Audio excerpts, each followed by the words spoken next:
Марди Ивановски, честитки пред се 30 години, емисија со ист наслов, Light Jazz, лесен джез. И навистина многу ми е драго што во етерот, во радискиот етер се задржавте 30 години. Беше лесно, тешко, задоволство или навистина нешто што може би вие, како велат, лек на душата? Секогаш она што го правиш со срце е едноставно за правење. За среќа, да кажем, радискиот живот, барем мојот, никогаш не беше врзан со она што го нарекуваат екзистенција. Токму затоа некако ми даде слобода да можам да го обликувам како што сакам. А кога нешто го правиш со кеф, се прави многу едноставно. Колку се подготвувате за емисијата? Кога започна емисијата, тогаш интернетот не беше како денеска, значи сите информации не беа на дланка, најголемиот дел од информациите доаѓа или од музичките часописи, а и голем дел од информациите ги црпевме од плочите и од дисковите. Кога ќе ги отворите плочите, имате информации кога е снимено, со кого е снимено, кои музичари. Така да секогаш, да кажам, самите албуми беа изворот на информациите. Денешниот свет и интернетот дозволи едноставно со 2 клика да ги дознаете сите информации. Дури некои информации што не ви требаат. Што се може да се слушне во Light Jazz? Самиот Light Jazz всушност беше, ајде да кажам, еден гласник на тој Jazz Fusion. Contemporary Jazz го нарекува, има уште многу други овакви имиња. Тоа е некој спој на джез музиката, на сол музиката, на фанк ритамот, ритам и блузот. И токму затоа смут джезот е музички стил кој е лесно прифатлив од широката публика. Сите оние што едноставно не може да се најдат во класичниот джез, многу полесно го прифаќа ритамот, ритмичноста на смут джезот. Меѓутоа, со текот на годините, она што се смени е влезе многу повеќе електрониката и компјутерите. Порано, за да се сними еден албум, требаше да влезат 20-30, па некојаш и повеќе музичари во студио, за да снимат еден музички албум. Денеска е доволно да имате еден компјутер, еден софтвер и еден-двајца музичари и се прави. Со колку джез музичари во живот се имаш видено? Многу. Да истакнеме. Навистина не знам. Да истакнеме. Значи, не сакам да шпекулирам со бројки, дека се многу. Имав можност да патувам многу, имав можност да се видам со многу музичари и што е најбитно да поразговарам. Знаете, малку е поинаку кога читате за нивниот живот, а поинаку е кога ќе чуете директно од кога ќе го доживеете. Најсилен впечаток ми остави пианистот Џо Семпл. Тој е човекот кој беше дел од групата Crusaders, инаку многу попозната по на Street Life песна што ја пееше Ренди Крафорд, инаку песната е токму напишана од Џо Семпл.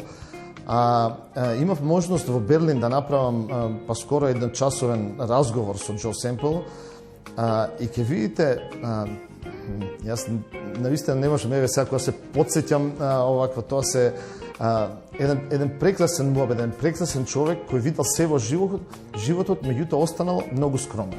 Тоа значи во едноставноста и идеалноста останала. Има еден момент кога разговаравме токму за неговата соработка со Ренди Крафорд. И го прашувам, викам, на што се должи? Имаше така една, да кажам, филмска пауза од 20 на секунди, за да на крај ми каже You don't choose the woman choose you. Или да преведеме, значи вие не ја бирате жената вас ве бира.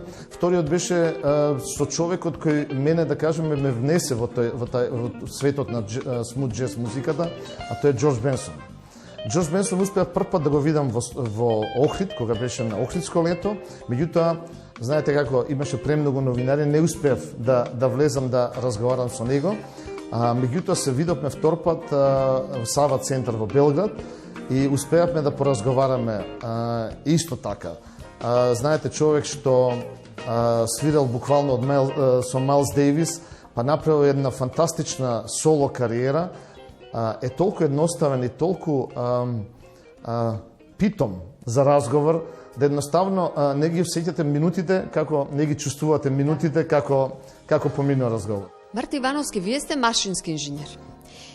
И еве зборуваме досега 30 години во радискиот етер, водите емисија, меѓутоа живеете со музиката, има ли ден кога не слушате музика? Нема, не постои такво нешто. Значи, јас, пошто доста патувам и по регионот и по Европа, секогаш, каде и да возам, дури и кога земам рентакар кола, со мене имам USB, за да си ја слушам својата музика. Тоа е музиката што мене ме опушта. Тоа е музиката што ми дава можност едноставно да како да кажам, да одлутам со мислите. Така да, сепак мислам дека музиката е нешто што треба да ве однесе во некој поинаков свет, а не да ве, да кажам, да ве вознемири. Секогаш, каде и да ве видам во некоја прилика, ако сте во можност, купувате лонгплей плочи? Секогаш. Не е само лонгплей плочи, CD-а, значи се што може. Некако остана таа пасија, тоа колекционерство, уште од мали години. Јас се сеќавам уште, одев уште во основна школа, па ги собирав цел месец парите што моите ми ги дава за ужинка да купувам, за да можам да купам плоча. Така да долги години моите родители немаа ни појма што се случува, додека не сватија дека бројот на плочи се зголемува. И збирката има некоја бројност, знаеш или веќе?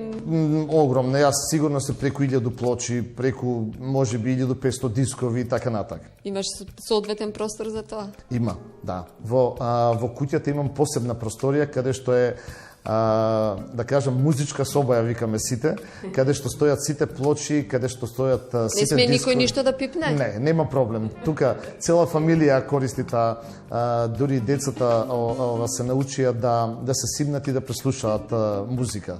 Знаете, имаше во некоја книга има прочитано дека доколку еден ден се уништи оваа земјина топка и дека некој после не знам колку векови ќе дојде тука, единствените работи што ќе може да ги најде тоа се да кажам можеби сликите, фотографиите, уметничките слики и музиката. Ви благодарам за разговорот.